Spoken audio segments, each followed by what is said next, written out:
Hello दोस्तों, एक बार फिर से आपका स्वागत है आज की हमारी नई कहानी में। आज की कहानी का शीर्षक है चोरी की सजा। प्राचीन समय की बात है। एक गांव में एक बूढ़ा किसान अपनी पत्नी के साथ रहता। उसका एक छोटा सा खेत था। उस खेत में ही कुछ सब्जियां बोकर और उन्हें बेचकर किसान अपना व अपनी पत्नी का गुजारा करता था।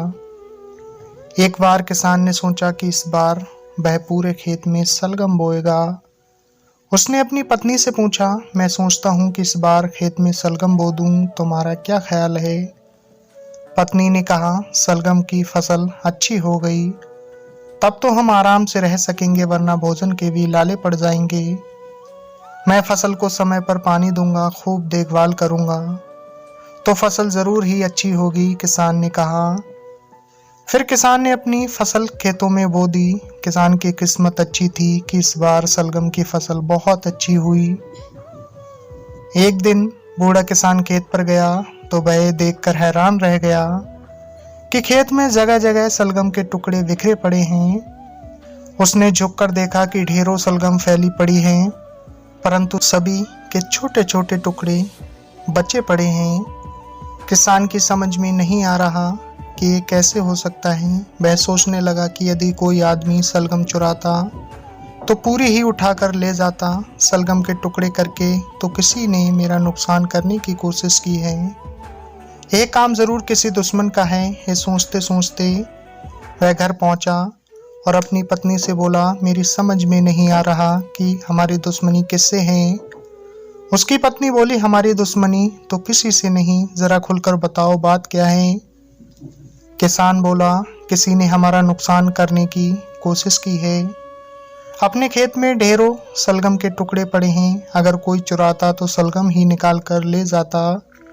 यह तो किसी दुश्मन की चाल लगती है जो उसने सलगम के टुकड़े कर डाले। भला हमारा दुश्मन कौन हो सकता है? उसकी पत्नी बोली, लगता है तुम्हारा दिमाग बूढ़ा हो गया है, तभी दुश्मन की बात सोच रहे हो। भला हमारा दुश्मन कौन हो सकता है? जरूर कोई जानवर हमारी फसल खा रहा है।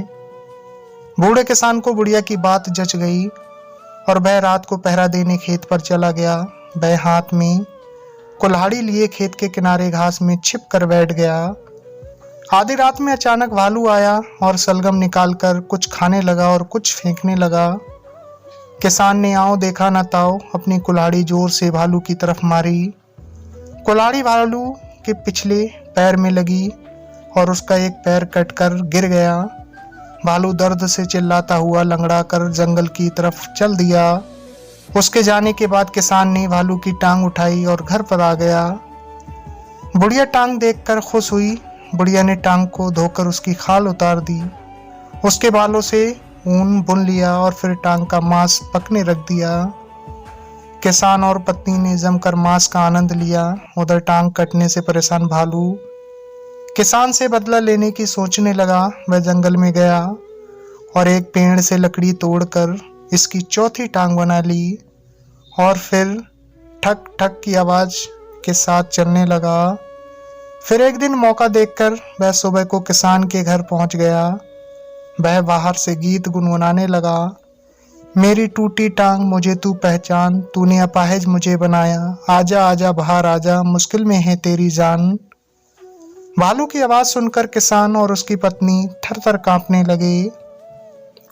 वे जल्दी से दरवाजा बंद करने दौड़े, परंतु भालू तब तक भीतर आ चुका था। दोनों लोग डरकर अलमारी के भीतर घुस गए। भालू घर में इधर उधर गाना गाता और लंगड़ाता हुआ घूम रहा था। उसकी लकड़ी की टांग खट खट की आवाज कर रही थी। अचानक उसकी लकड़ी की टांग निकल गई और वह अपना संतुलन खो बैठा। भालू घर की सीढ़ियों के पास बने तहखाने में जा गिरा। किसान को ज्यों ही भालू के तहखाने में गिरने की आवाज आई, उसने अलमारी से निकलकर तहखाने का दरवाजा बंद कर दिया। किसान की पत्नी घर के बाहर जाकर शोर मचाने लगी।